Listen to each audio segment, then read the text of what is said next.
Hey everyone, welcome to the table. Set up for a solo game of Crown of Emara. So, Crown of Emara. Alright, we're going to do our normal actions. If you know how to play the game, as far as my gameplay and the way I work, it's going to be exactly the same. The AI is very simple. Starting at the end of the second round, they are going to get citizen points. That's all they care about are their citizen points. They are the red player, I am the green player. So they do not care about that building over there. But I still have to make sure that my lowest marker is my final score and in fact beats my AI, who is named Victoria, one of the Quinkydink. We start at 0 citizens, and I'm going to go ahead and shuffle these event cards to see where I start and what event will be in the first round. But they're not going to do anything the first round. They don't start actually doing things until the end of the second round. That point, every round, they're going to gain the citizens shown at this bread location, the bakery, and the citizens shown up here as well at the quarry, I believe. That's what that's called. They're going to get those every round. It's going to rotate down. They're also going to get the Baron at the end of the second round. End of the third round, they'll get the Count. The next round, the Prince. The next round, the Marquise. So they're going to get all of those. They're not going to get one at the end of the sixth round. So end of seventh. End of the sixth, they're not going to get. That's end of the game. They're not going to get one of those, but they will still get these. So their end score should be around 70. So I'm going to have to make sure I get my buildings up and my citizens way up. So I've played this twice solo. I lost the first one by 5, and I won the second one by 2.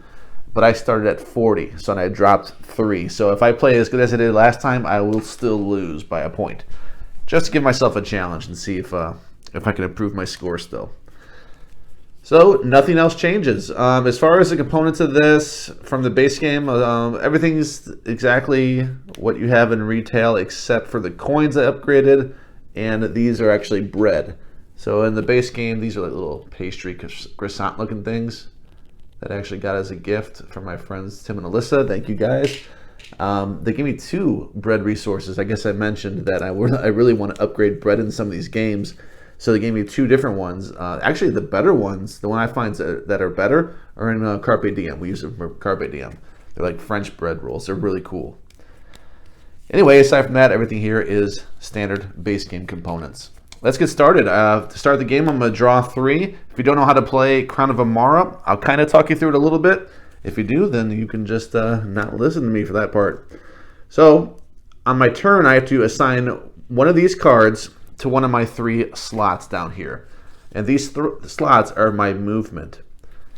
I can move on either board. First things first, before I do that, let's start the setup, because this is that one I have to flip. So at the start of the round, I'm going to get a stone. This also, so I'll take the stone real quick. This also tells me really, I'm not sure if you can see it too well, but it'll say what I get to start with, where I start, and where I start on the other board. So it has symbols there. So the wheat, I'm going to get a free wheat, and my guy starts over here where the wheat is growing. And then over here where the crown is, if you can see that, is where I start on this board. But I don't get anything here to start. So that's all we care about over there.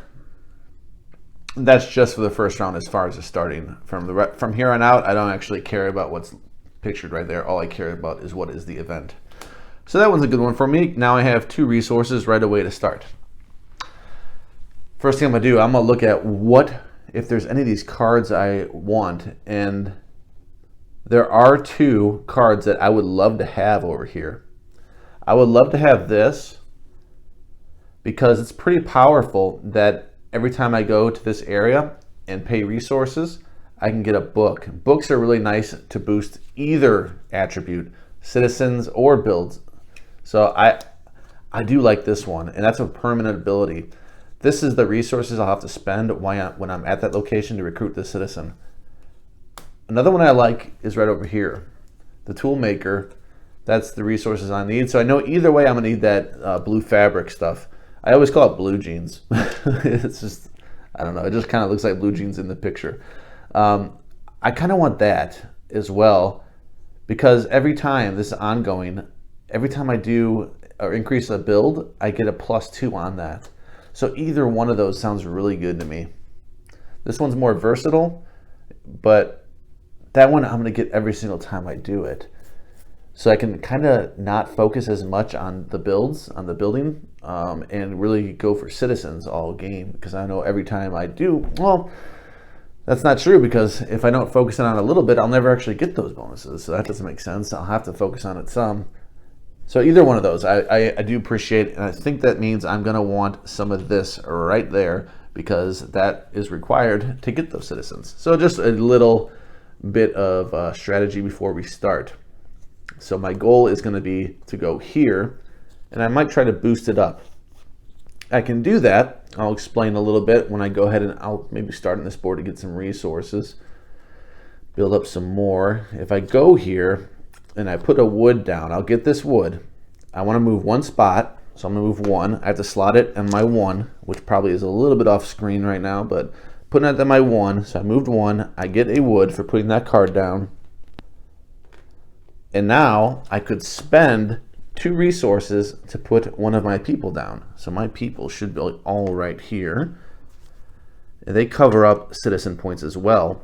I think I'll do that. I think I'll spend a stone and a wood to put one of my people out and really boost this area.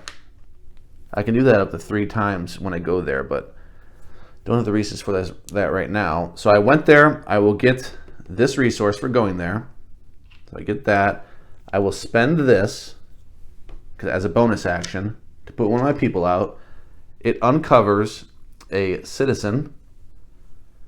You probably can't see that, but with my meeples covering this, you can see they cover these 4 spots. I just removed one. It's the one at the left I have to remove, so I get 1 of those citizen points. So I just go up to 1. But that's not the reason I did it. The main reason I did it is to really get more of these resources. So the good thing about this is my opponent doesn't actually do an action. I can just keep playing. So this one's slotted at 1, and I have to have the slots 2 and 3. These can give me coins. I can spend goods for coins. And here I can get a +1 movement. It's a mandatory +1. So I either move 4 and end up, that's actually a good move because I can already exploit that. And that's what I'm going to do. I'm going to put it as my 3 +1, which is 4. So I come right back here. I circle the board, come right back here, and I get 2 pairs of jeans, let's call them. That's how I roll. All right, that's all my turn is. I could do one of these. I cannot, though, because I do not have the resources needed. Those both require wood, and I do not have that resource. I have this grain or wheat and this fabric. All right, so my last one, well, I might want to spend 3 resources to get 2 coins, but yeah, I think I'm going to. The only bad thing is I kind of negates that plan I was going for, but it's so difficult to say no. I am going to say no. I'm just going to get rid of 1, and it's going to be wheat, because neither of those actually need wheat, and everything out here needs that fabric. Every single thing I'm looking at needs it. So I am going to play this here. I'm going to move twice, which I haven't decided where I'm going to move. I know I'm going to spend this unless I go over here. So I'm moving twice. So I could move here. That's what I'm going to do. Yep.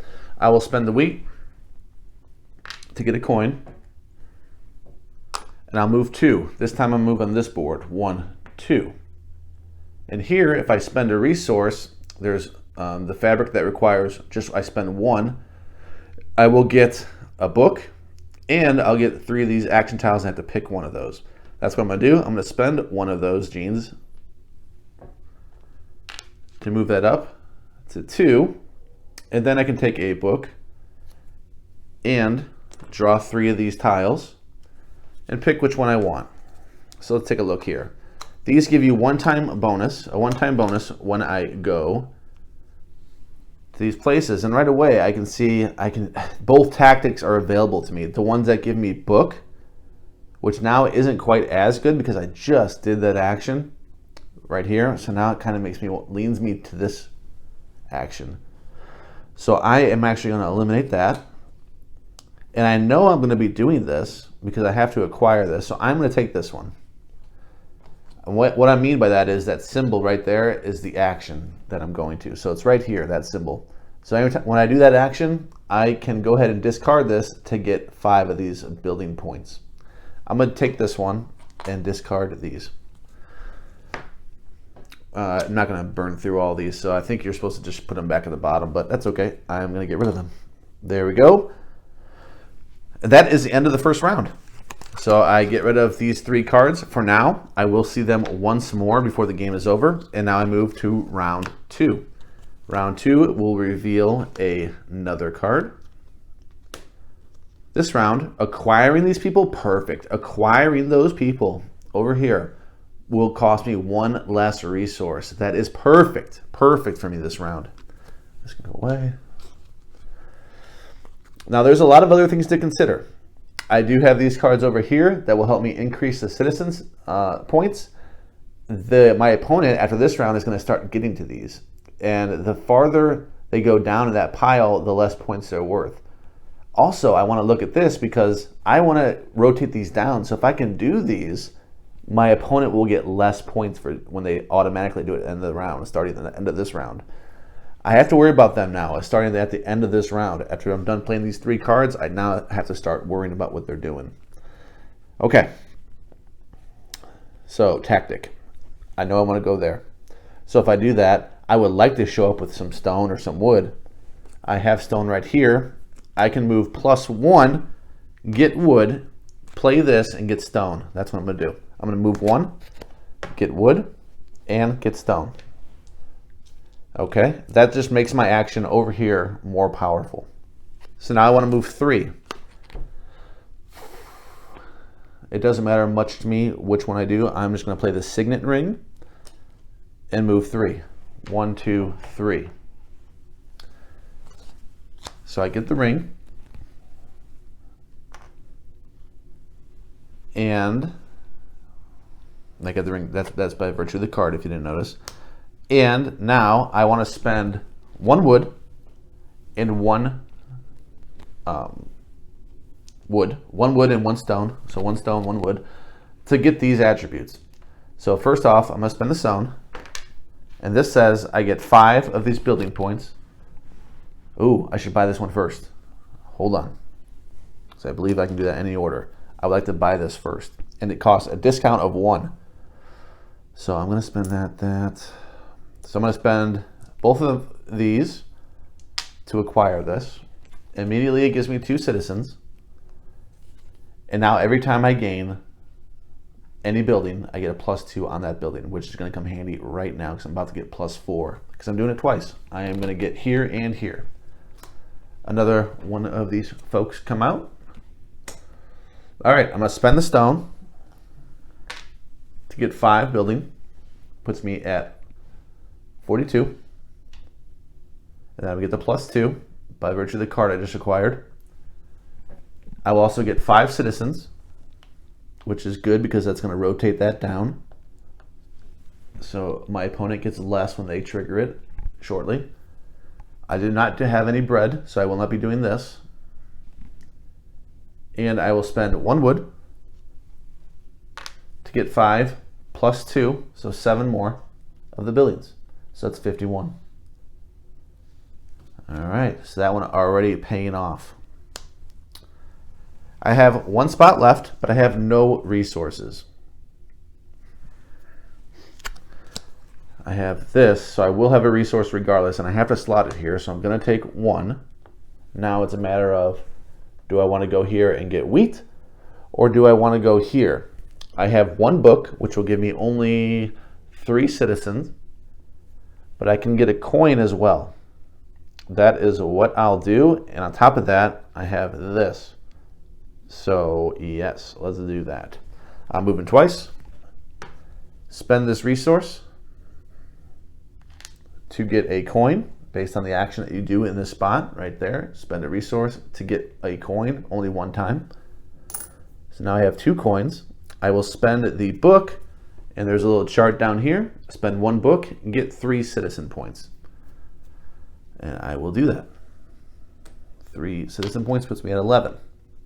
Now I'm going to do a bonus action over here. I have not acquired any of these. I'm actually going to acquire 1.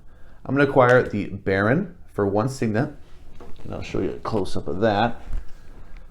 I'm limited space here. Normally you tuck it underneath here, but yeah. Anyway, this gives me 3 citizen points. So it goes to 14. And I guess I'll just tuck it there. Sure. And I cannot afford the next one because the next one costs a signet and a coin. I only have 2 coins and no signet because I just spent the only one I had. I will now go up these 5 plus 2 because I did the action that corresponds to my tile. So I'm going to go up another 7 points on this track to give me 58. Now it looks like I'm lagging really far behind because I'm doing so much building, but this actually catches up very quick. So I'm not concerned about how much building I'm doing. I will focus on the citizens soon. So this is gone. I used that token. It's a one-time use, and we're at the end of the round.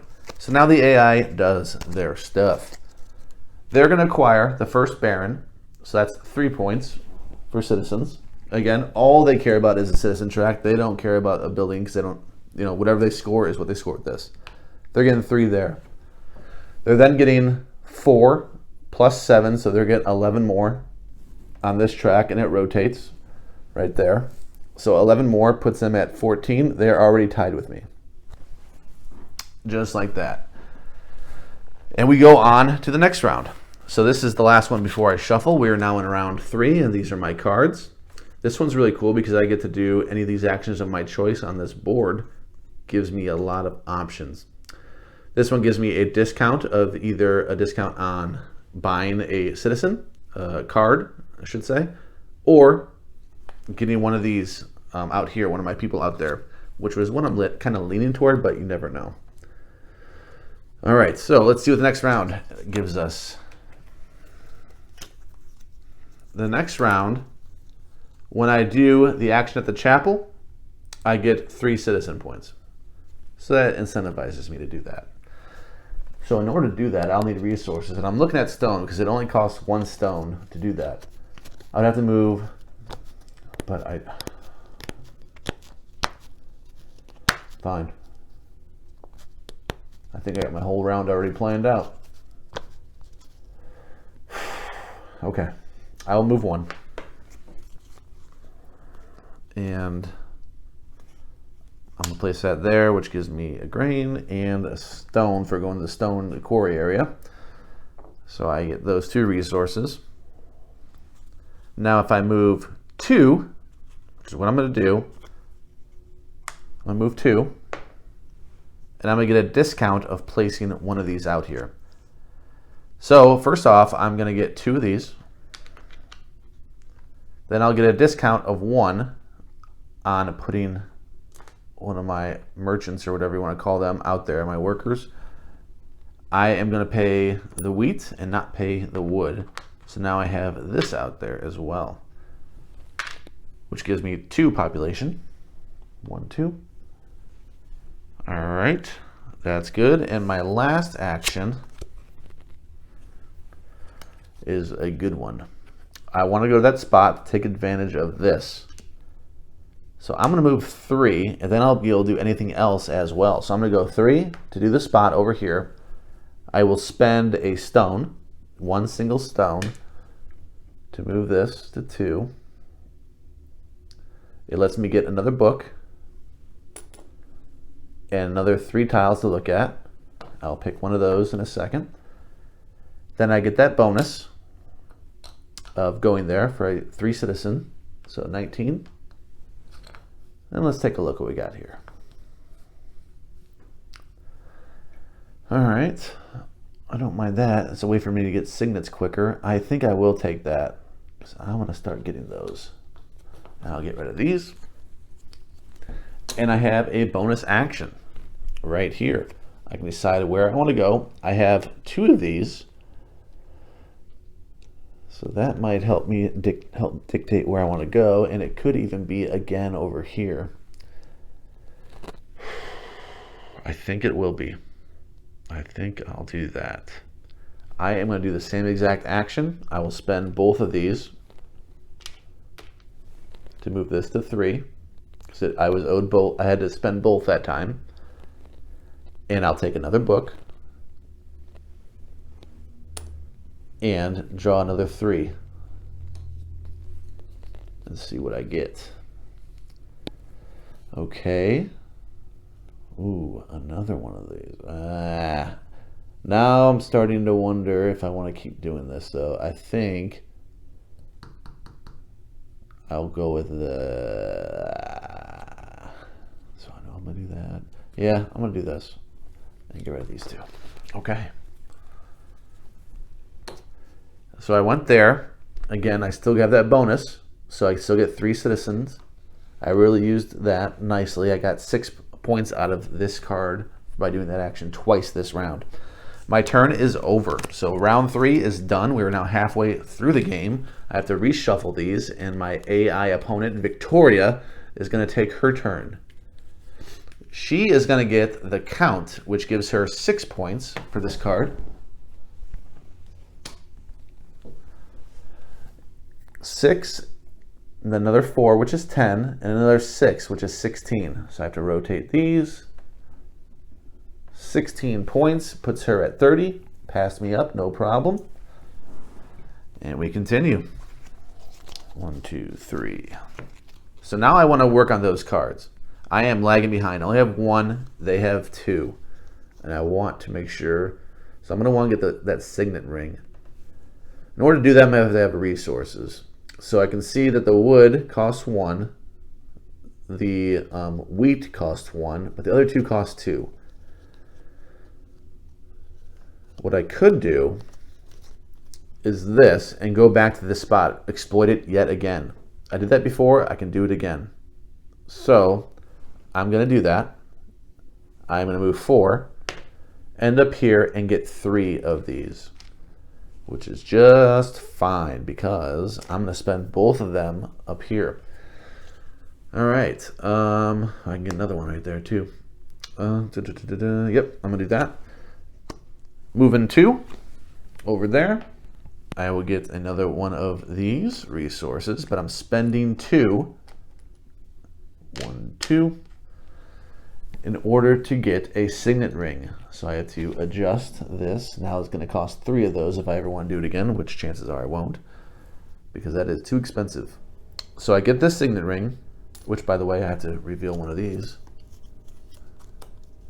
At the end of the round, I can spend a book or a signet ring to get 5 population. May or may not do that. Okay, I got the signet ring. I can also spend a book for 5 of those population. This sounds like a good idea to me. I'll spend 1 of these. That's listed right there. Spend a book, get 5 of those buildings. I'll spend a book, I get 5 more of these. Puts me at 63, plus the 2 that this card gives me, and now I'm not as much worried. You know, if I get a few more, good. I'm not as much worried about this. I want to focus on population right now. Okay, and I went to that action, so I get another signet ring. So now I have 2. I am going to spend both of them. So one at a time here. The count costs a signet ring and a coin, and the prince also costs a signet ring and a coin. So I'm going to buy both of those. So 2 coins and 2 signet rings. And I spent this to get that second signet ring. So that's gone. And 2 rings. So I'm taking the count and the prince. That gives me 15 citizen points. 15, I'm at 22, puts me at 37. So now I'm down all the way over here. That was nice. I have 1 action left. It's one that costs me, it gives me a discount. So I could buy someone for a discount of 1 resource. So what I would want, if I'm going to buy one of these cards out here, it would have to be this one, which allows me to get bread 1 time and a citizen 3 citizen points.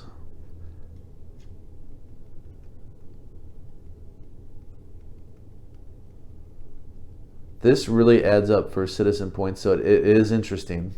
I would have to get 2 wheat to really maximize it.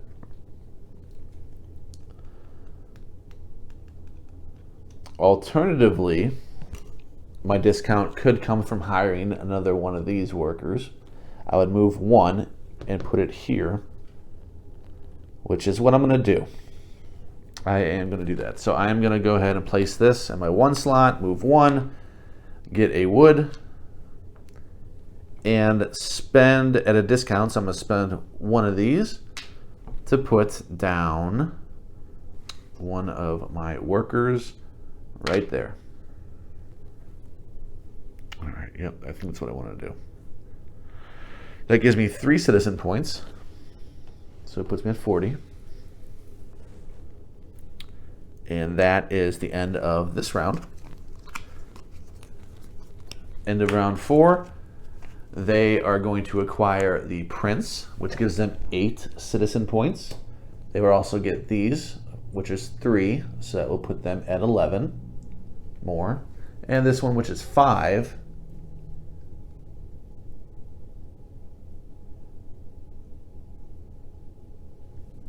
All right, so 16 total more. Puts them at 46. Pass me up again. Okay. Man. Makes me want to lower that bread. That really hurts, but I'm just not going for that tactic. It would, if I had that card, I would be, but I'm just not. I'm just not going for that. If I can get one more worker out, that would give me 4 more citizen points. We'll see if that comes to fruition. All right. Yes, another signet ring. That would be nice. If I get that, I would need 2 more coins. I can only get 1. This, well, yeah. I do want to go there. That would be a 3 movement. Okay, I'm going to do that. I will do a 3 movement, although I would love to do a 3 movement for that. That's... But those resources aren't quite as good anymore because it costs 3 either spot I do it, because I've been really utilizing that. Now the wood is actually slightly better. Ooh, okay. Because the wood only costs 1 over here and 2 over there. I think I will spend the 3. I will do the 3. So I'm going to get the signet ring by virtue of the card I just played. I'll move 3 over here. Spend a resource to get a coin. I'll spend a... I just got done saying this isn't as good. So I will spend it to get a coin. And I'll spend a book. Oh, I got to do this. I'm forgetting that. I wouldn't have been able to do the, I could have, the building, but I don't want the building, so I'm going to keep that book. I'm spending it this round. Let's see what this event is for this round. Good. I get that right back. All right, so I'm spending a book to get 3 citizen. So 43. Yep. All right, now I have 1 of each. The next stage over there is a signet ring and 2 coins, so I am one coin short. I did this action, so this is a one-time use. I'm gonna get 3 more points. Puts me at 46 with them. All right, my next 2 cards are very boring. They're just a couple of resources. So what I want to do here, I wouldn't mind acquiring someone that gives me a resource, or gives me like that would be really cool, but I can't get that far. I can do a 2 and a 1 and really focus on this board and hit that, but I won't have the resources to do that. Will I? Maybe I will, because of these. Unfortunately, they do not match, and there's none of these that cost 1, so these are exactly the opposite of what I wanted. So let's take a look again.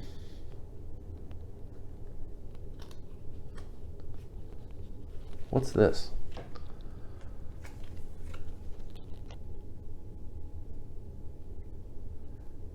Oh, looks like I can buy the card or the person and put them wherever. I don't have to be at the actual spot. And that's ongoing. So that's pretty cool, but it is toward the end of the game. But that's still pretty cool. And that's the main thing. I want that 5 right there. That'd be nice. Yeah, this one is the most attractive. It's just hard to get over there. That would let me get over there, but then I'd have to still spend all that junk. Here, I would only need a stone to do that. And I could just move 1, then move 2 and do that. And I think that's what I'm going to do.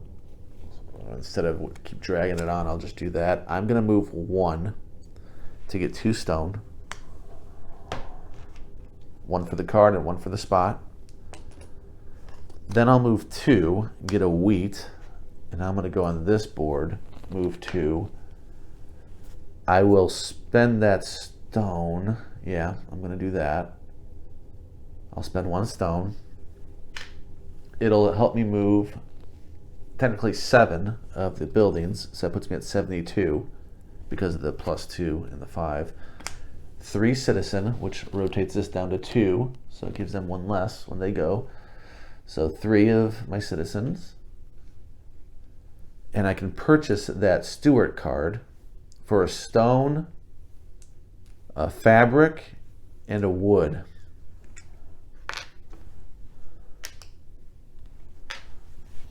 Which gives me 5 citizen points. Puts me at 54. And I have an ability now that I can purchase from wherever over here. I don't have to actually be at the spot. And another one of those cards comes out. And that is the end of the 4th round. Sorry, the end of the 5th round. There's only 1 round left. These cards are gone. I did not get the resources I needed to acquire anything, so they are going to take, this is the last one they're taking, it's 15 points. That stings so bad. 15 plus 2, so 17 plus 5 is 22 points for them. That is going to be hard to come back from. 22 puts them there at 46, so 68 points. That, I don't know if it's insurmountable, but it's tough. I have to pass this, and they're still going to be going. They're still going to get 4, 6 probably. 6 more points. So I have to anticipate them ending with 74 points, which is the most they've ever done. And that's because I gave them extra points by not taking those. I did not focus as much on that. I cut them off a little bit up here, just to, a few points, but it did not make up the difference for how many they're getting every time they go and get a new crown. That's unfortunate. So whatever, I can't complain. I gotta keep chugging along and see if in my last round I can somehow get my citizenry up. And part of the key is going to be to focus on that. So I know I'm going to need, let's see, I'm a count, prince. No, I'm a prince. Somehow I mix these up. I'm a prince. What's this? Give some good. This round, okay. That works because I'm going to have to focus on that. I'm going to have to go to this spot because I need a signet ring probably. But I need coins even more. I need a coin. I need a coin, which I can get easily. So I'm going to move 3. Let's see, what does it need? Yes. Nope, I still need 1 more resource. All right, that's fine. I'll move 3. Get a wood. Go here. Spend the wood. Or the grain. I'm going to spend the grain. No, I can get wood fairly easily. Whatever. We'll see. I don't know. I don't want to keep thinking about it. 1 wood to move that.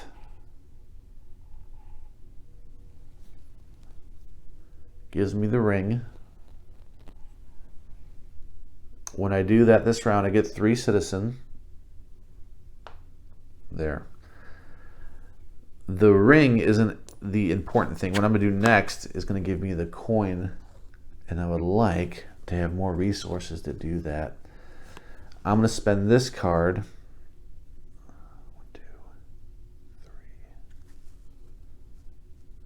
3. I'll spend this. Move 2. Yep. Move 2. I'll get 3 of these resources. I'll do an action of my choice.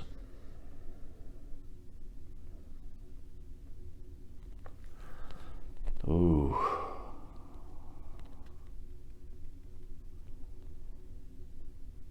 I'm not going to do an action of my choice. Instead, I'm going to play this.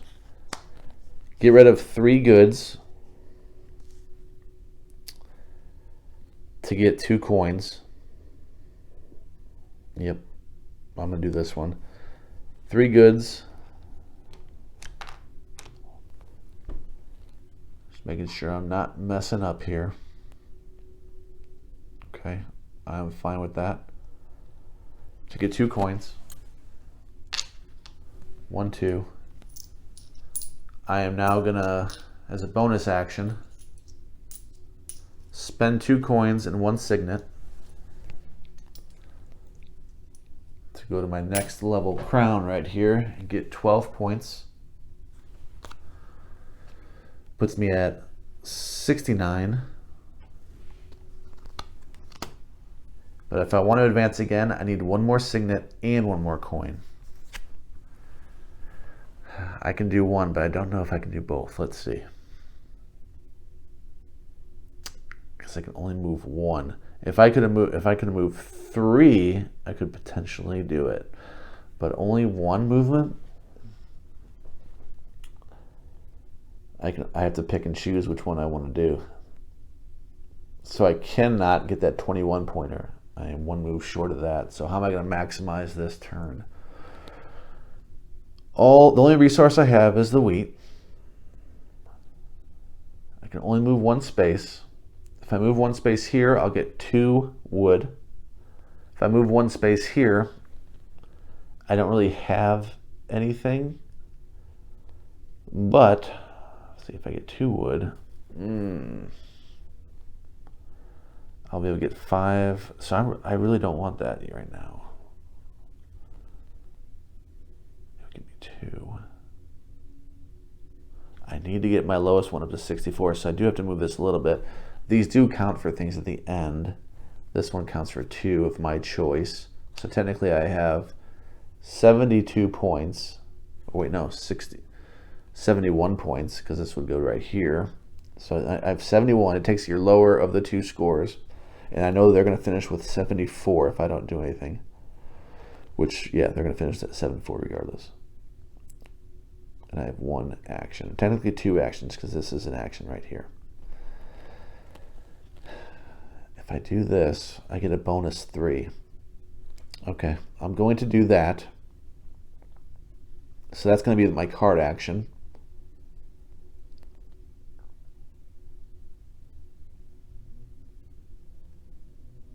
I don't have anything to gain over there, so I guess I will have to do this. Move 1. Get 2 wood. And I'll do the bonus action right there, which will move me up 3. 1, 2, 3. By virtue of that, I have to spend the grain to get a signet ring. I don't have a book, which would have been awesome if I did.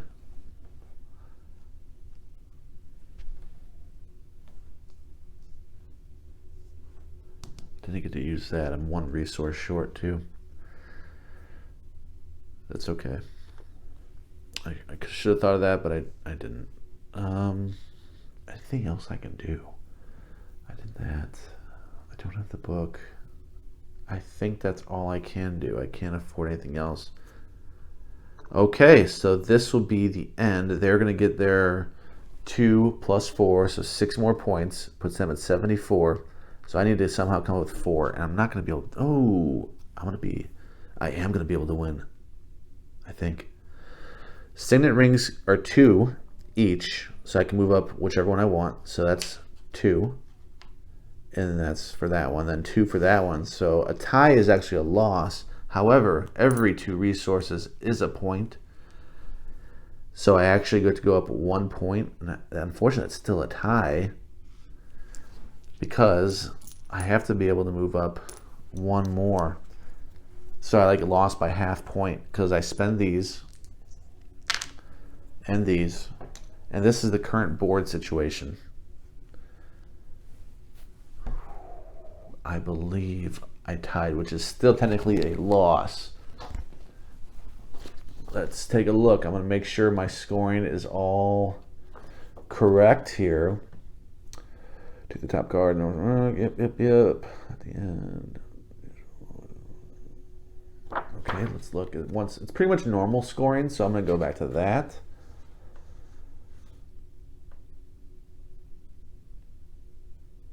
Yep, receive 1 point for each gold coin, favor token, book, bread for every 2 resources you have left. And it says that here. It just seems like the coin should be worth a little more, but they're not. 2 points for the signet rings. I did that right. So that would be a tie, and I read that ties do not suffice. It also depends what mode. There's 2 modes you can play. You can play individual games to beat a high score, or campaign, which is kind of what I'm doing, a variant of that. To beat Victoria, your final score must be higher than hers. A tie does not suffice. So technically, that is a tie because we ignored the higher one. We both had 74 points. It's a tie. It doesn't suffice. I don't get to advance, in other words, because if you're playing a campaign style, you technically make it a little more difficult every time. So I would have to, if I were to play again, I would still stay at 37. What they tell you to do is start at 40. When you win that, you can win that a couple times, I think it says. You can subtract 5. I lost 40, then I won 40. So I went down 3 because I won by 2. And, well, it worked out pretty much. I gained a point, essentially, because I tied instead of losing by 2. Or I guess I gained 2 points. No, I gained 1 because I won by 2, and now I am tied. All right, well, there you go. Enough of my rambling. That is a solo game of Crown of Emara. Plays a lot like the base game. So if you really like the base game and you don't have anyone to play with, it will definitely work out for you. I wish there were something more than just trying to beat a score, like your highest score or something. But that is how it plays, and I hope you enjoyed or found this helpful in any way. We will see you on the next one.